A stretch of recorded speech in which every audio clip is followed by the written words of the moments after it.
आज जो हम लोग पढ़ेंगे वो है रेट ऑफ चेंज ना। रेट ऑफ चेंज कुछ नहीं होता। रेट ऑफ चेंज मतलब जो हम लोग डिफरेंशिएशन करते थे वो रेट ऑफ चेंज ही होता था। मतलब सर हर बार डिफरेंशिएशन ही करना है। रेट ऑफ चेंज में भी क्या करना है, डिफरेंशिएशन। जैसे हम लोग dy बाई dx पढ़े थे, तो ये dy बाई dx का मतलब क्या होता है कि rate of change of y with respect to x।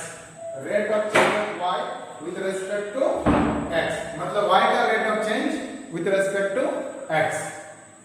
तो रेट ऑफ चेंज में तुमको सिर्फ देखना है कि किसका रेट ऑफ चेंज निकालना है और किसका रेस्पेक्ट में निकालना है। जैसे यहाँ पर dy बाई dx है, मतलब rate of change of y निकाल रहे हैं विथ रेस्पेक्ट टू x निकाल रहे हैं। जैसे तुमको अगर वॉल्यूम का रेट ऑफ चेंज निकालने बोला विथ रेस्पेक्ट टू टाइम, इसका मतलब तुमको dv बाई dt निकालना है। वहीं पर अगर तुमको वॉल्यूम का rate of change with respect to radius निकालने बोला, मतलब dv बाई dr निकालना है ना। बोला कि एरिया का रेट ऑफ चेंज निकालो विद रिस्पेक्ट टू टाइम, तो ए अगर कैपिटल ए अगर एरिया है तो इसका मतलब dA बाई dt निकालना है ना। बोला सरफेस एरिया का रेट ऑफ चेंज निकालो, पेरीमीटर का रेट ऑफ चेंज निकालो विद रिस्पेक्ट टू टाइम, तो पेरीमीटर अगर s हुआ तो इसका मतलब ds बाई dt निकालना है। तो तुमको खाली ये समझना है क्वेश्चन पढ़ के कि किसका रेट ऑफ चेंज निकालना है और किसका रेस्पेक्ट में निकालना है। अब उसी का एक एग्जांपल ले लेते हैं, इधर देखना। बोला the side of a square is increases eight the rate of 0.2 centimetre per second. मतलब एक स्क्वायर का साइड 0.2 सेंटीमीटर पर सेकंड से इंक्रीज कर रहा है। इंक्रीज कर रहा मतलब ये रेट ऑफ चेंज है ना। इंक्रीज डिक्रीज का मतलब भी रेट ऑफ चेंज हो रहा है। तो इसका मतलब साइड कितना से इंक्रीज कर रहा है, 0.2 सेंटीमीटर पर सेकंड, मतलब टाइम का रेस्पेक्ट में। अब बोला रेट ऑफ चेंज ऑफ किसका निकालना है, पेरीमीटर, उसका स्क्वायर कितना से। इसका मतलब अगर एक स्क्वायर का साइड 0.2 सेंटीमीटर से अगर इंक्रीज करेगा तो उसका पेरीमीटर कितना से इंक्रीज करेगा वो हमको बताना है।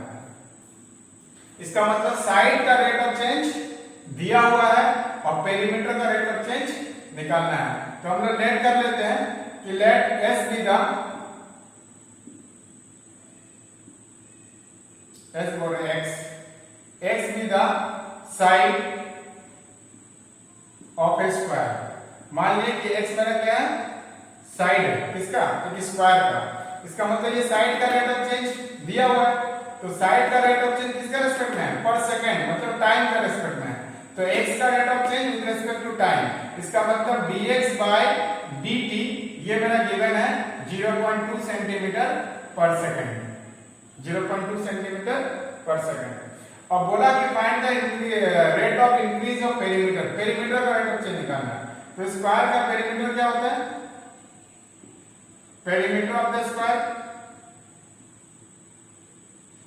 s इक्वल टू s, मान लीजिए पेरीमीटर है, तो पेरीमीटर क्या होता है, स्क्वायर का पेरीमीटर होता है 4 इंटू साइड मतलब 4x। अब इसका रेट ऑफ चेंज निकालना है और किसका रेस्पेक्ट निकालेंगे, टाइम का रेस्पेक्ट में, क्योंकि साइड का रेट ऑफ चेंज टाइम में दिया हुआ था। तो हम लोग यहाँ पर टाइम का रेस्पेक्ट में डेरिवेटिव कर रहे हैं, मतलब ds बाई dt।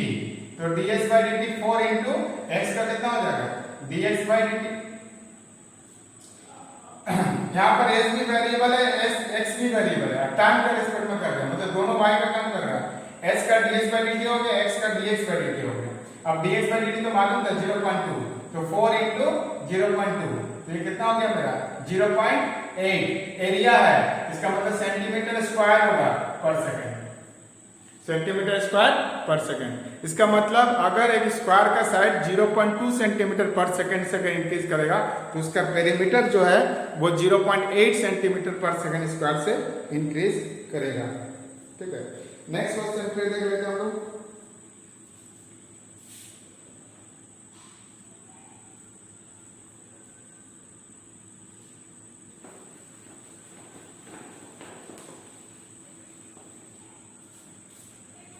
क्वेश्चन देख लेते हैं। बोला the radius of a circle is increasing at the rate of 0.7 centimetre per second. और बोला find the rate of change of its circumference. बोला एक सर्कल का रेडियस 0.7 सेंटीमीटर पर सेकंड से अगर इंक्रीज करेगा तो उसका सर्कमफ्रेंस मतलब पेरीमीटर, पेरीमीटर कितना से इंक्रीज करेगा वो निकालना है। तो इसका मतलब यहाँ रेडियस का रेट ऑफ चेंज दिया हुआ है, सर्कमफ्रेंस का रेट ऑफ चेंज निकालना है सर्कल का। तो मान लेते हैं कि r मेरा let r with the radius, r with the radius of a circle, r मेरा सर्कल का रेडियस है। इसका मतलब इसका रेट ऑफ चेंज दिया हुआ है पर सेकंड है, मतलब विद रिस्पेक्ट टू टाइम है। इसका मतलब dr/dt दिया हुआ है 0.7 सेंटीमीटर पर सेकंड। और फाइंड क्या करना है, सरकमफ्रेंस मतलब पेरीमीटर। तो circumference of a circle, circumference of a circle का पेरीमीटर भी लिख सकते हैं, S इक्वल टू क्या होता है 2πr। इसका रेट ऑफ चेंज निकालना है, विद रिस्पेक्ट टू टाइम निकालना है, पर सेकंड दिया हुआ है। तो ये हो गया ds/dt। ds/dt का क्या होगा, t के रिस्पेक्ट में इसका डेरिवेटिव 2πr। 2π मेरा कांस्टेंट है, बड़ा रह गया, और r का हो गया dr/dt। तो 2π और r का वैल्यू हो गया 0.7 सेंटीमीटर ना, मतलब 0.7। तो ये हो गया 1.4 पाई सेंटीमीटर पर सेकंड ना। पाई का वैल्यू अगर क्वेश्चन में दिया हुआ है पाई का वैल्यू कितना है तो बैठाएंगे, नहीं तो पाई में रखेंगे। क्वेश्चन में अगर पाई का वैल्यू देगा तो बैठाना, नहीं तो पाई में ही रख सकते हैं ना। तो ये हो गया मेरा question number 2। Next question 3 number बोला, the radius of an air bubble is increasing at the rate of 0.5 centimetre per second. बोला एक एयर बबल है, उसका रेडियस कितना से इंक्रीज कर रहा है 0.5 centimetre per second. At what rate is the volume of the bubble increasing. बोला कितना रेट में इसका वॉल्यूम इंक्रीज करेगा जब रेडियस 1 सेंटीमीटर था। इसका मतलब एक एयर बबल है। एयर बबल क्या होता है बताओ तो, एयर बबल होता है मेरा स्फीयर। एयर बबल का मतलब हो गया स्फीयर, मतलब एक स्फीयर का रेडियस 0.5 सेंटीमीटर पर सेकंड से इंक्रीज कर रहा है, और उसका वॉल्यूम कितना से इंक्रीज करेगा वो निकालना है। तो हम लेट कर लेते हैं कि let r be the radius of an air bubble.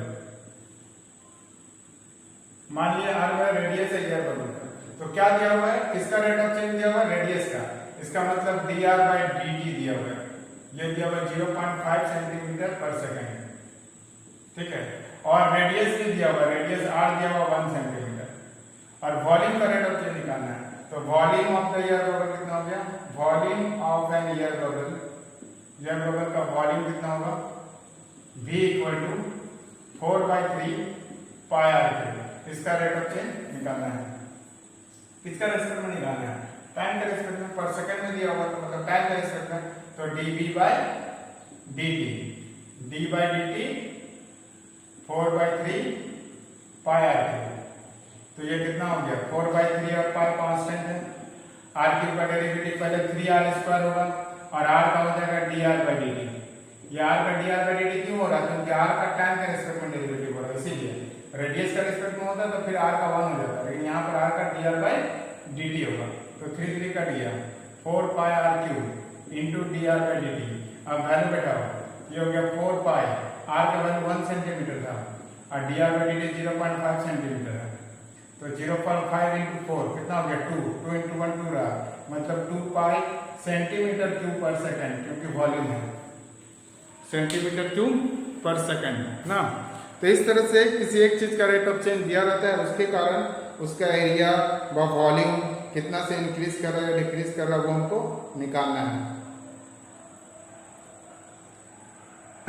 बोला find an angle x which increases twice as fast as its angle हो गया पर सेंटर में as is एंगल। बोले एक एंगल निकालो जो कि x है, जो इंक्रीज कर रहा है ट्वाइस, मतलब दुगुना इंक्रीज कर रहा है, as its एंगल नहीं होगा, as its sign, as its sign ना।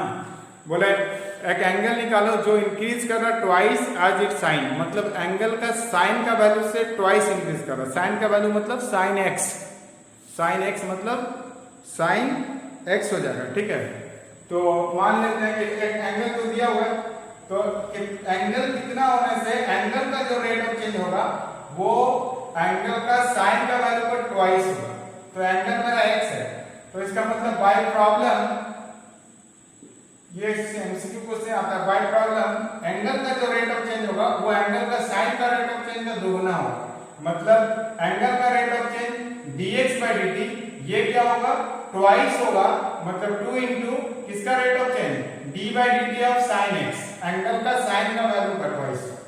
क्योंकि यहाँ पे बोला हुआ है कि at which increases twice as fast as its sin, मतलब एंगल का जो रेट ऑफ चेंज होगा वो दोगुना से रेट इंक्रीज कर रहा है जितना उसका साइन का रेट ऑफ चेंज होगा। तो by problem dx by dt 2 into dt of sin x है।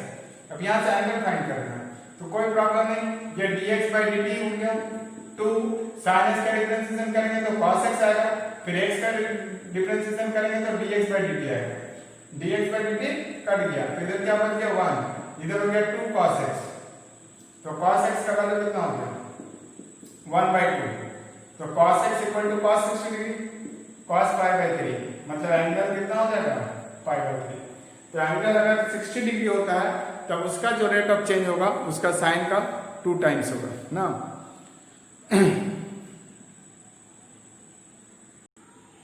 नेक्स्ट क्वेश्चन क्या बोल रहा है देखो, the radius of a balloon is increasing at the rate of 10 centimetre पर सेकेंड, मतलब एक बलून का रेडियस 10 सेंटीमीटर पर सेकेंड से इंक्रीज कर रहा है। तो बोला at what rate is the surface area increasing when radius 15 centimetre, तो बोला उसका सरफेस एरिया कितना से इंक्रीज करेगा जबकि रेडियस 15। तो मान लेते हैं कि r मेरा रेडियस था, let r be the radius of a balloon,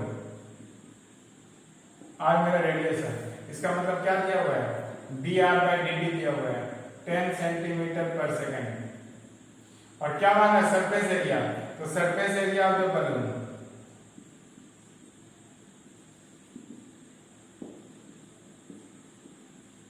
S equal to 4 pi r square, balloon का सरफेस एरिया मतलब स्क्वायर का सरफेस एरिया, स्क्वायर का surface area 4 pi r square होता है। तो इसका रेट ऑफ चेंज पूछा है, मतलब ds by dt, फिर टाइम का रेस्पेक्ट में क्योंकि पर सेकंड है, तो ये हो गया 4 पाई, मतलब dt of 4 pi r square, dt of 4 pi r square, इसका मतलब 4 पाई बन गया, आर स्क्वायर का हो गया 2r और r का हो गया dr by dt, तो ये हो गया मेरा 8 पाई r dr by dt, value बेटा तो 8 पाई, r का वैल्यू था 15 सेंटीमीटर और dr by dt था 10 सेंटीमीटर, तो कितना हो गया 1200 पाई क्या सेंटीमीटर स्क्वायर पर सेकंड, क्योंकि सरफेस एरिया है 15 8 20 और 120 120 into 10 हो गया 1200, तो 1200 पाई सेंटीमीटर पर सेकंड। तो इस तरह से एक चीज का रेट ऑफ चेंज दिया रहता है, दूसरा का रेट ऑफ चेंज हम लोग फाइंड करते हैं।